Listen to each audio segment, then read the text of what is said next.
નમસ્કાર મિત્રો, તો આપણી આજની આગળની નવી રેસીપી છે ડુંગળી બટાકાનું કોરું શાક.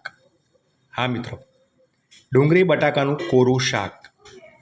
આ શાક ફટાફટ બની જાય છે અને ખાવામાં પણ ટેસ્ટફુલ થાય છે અને ખાવાની બહુ મજા આવે છે. તો ચાલો આપણે જોઈએ કે આ શાક કેવી રીતે બને છે તે. તો મિત્રો, આપણે 2 બટાકાને 1 ડુંગળી લીધી છે. તેને પાણીમાં ધોઈને સમારીને આવા એક વાડકામાં કાઢી લીધા છે. તમે જોઈ શકો છો. ત્યારબાદ આપણા ગરમ મસાલા લીધા છે, જેમાં લાલ મરચું છે, હળદર છે, ધાણા જીરું છે અને મીઠું છે. આ બધું 1 ચમચી છે. સાથે 1 ટામેટું સમારેલું છે અને લસણ મરચાંની પેસ્ટ. મિત્રો, આટલું તૈયાર થયા બાદ આપણે ગેસ પર સરસ મજાની એક આવી નાની કઢાઈ મૂકીશું. ગેસ ચાલુ કર્યા બાદ કઢાઈ થોડીક ગરમ થાય એટલે આપણે એમાં તેલ નાખી દઈશું.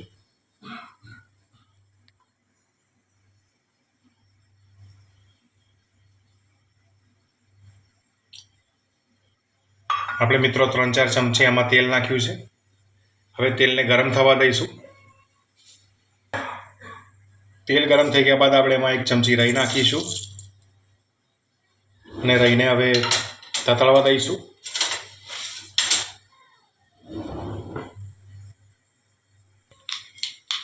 મિત્રો, રાઈ આપણી તતળી ગઈ છે. હવે તેમાં આપણે લસણ મરચાંની પેસ્ટ નાખી દઈશું.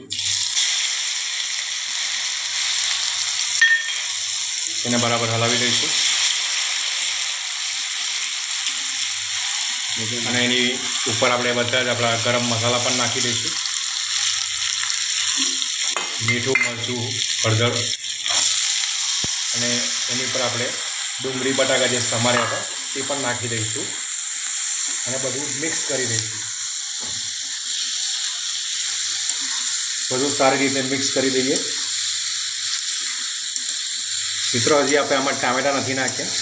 ટામેટાં આપણે ડુંગળી બટાકા વ્યવસ્થિત બફાઈ જાય પછી જ નાખીશું, કારણ કે ટામેટાં ખાટા હોય છે એટલે આપણા બટાકા એના કારણે બફાતા નથી. તો આપણે આને 5 મિનિટ બફાવા માટે છોડી દઈશું, વ્યવસ્થિત મિક્સ કરીને ડુંગળી બટાકાને.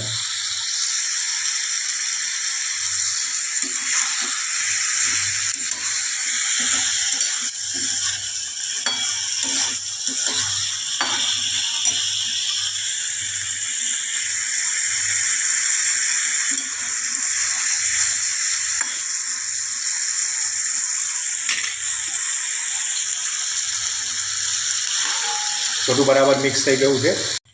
મિત્રો, આપણે આમાં 1 વાટકી જેટલું પાણી પણ એડ કર્યું છે, જેનાથી બટાકા સરસ રીતે બફાઈ જાય, ડુંગળી પણ બફાઈ જાય.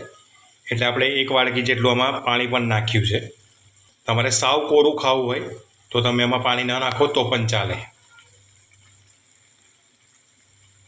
તો આ રીતે આપણું ડુંગળી બટાકાનું શાક તૈયાર થઈ રહ્યું છે. હવે આપણે આને ઢાંકી દઈએ અને 5-1 મિનિટ માટે છોડી દઈએ. તો મિત્રો, હવે આપણું શાક બફાઈ ગયું છે.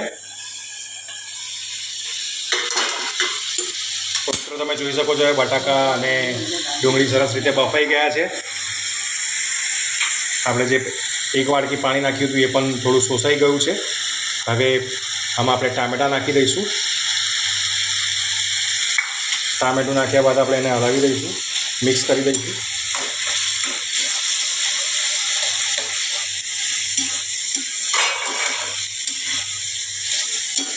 જુઓ મિત્રો, આ રીતે બનતું હોય છે સરસ મજાનું ડુંગળી બટાકાનું શાક.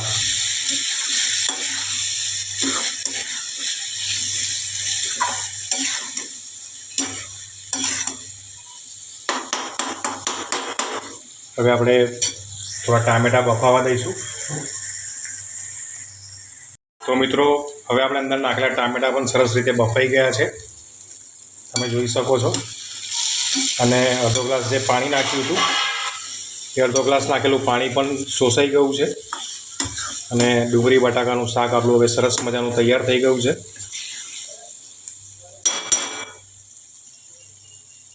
જોઈ શકો છો મિત્રો તમે, ડુંગળી બટાકાનું સરસ મજાનું કોરું શાક.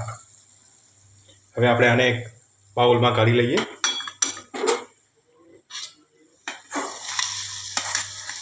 મિત્રો, આને તમે રોટલી સાથે પણ ખાઈ શકો છો, ભાખરી સાથે ખાઈ શકો છો, દાળ ભાતમાં નાખીને ખાઈ શકો છો, મોરી ખીચડી સાથે પણ ખાઈ શકો છો. તો આ રીતે બનતું હોય છે ડુંગળી બટાકાનું કોરું શાક.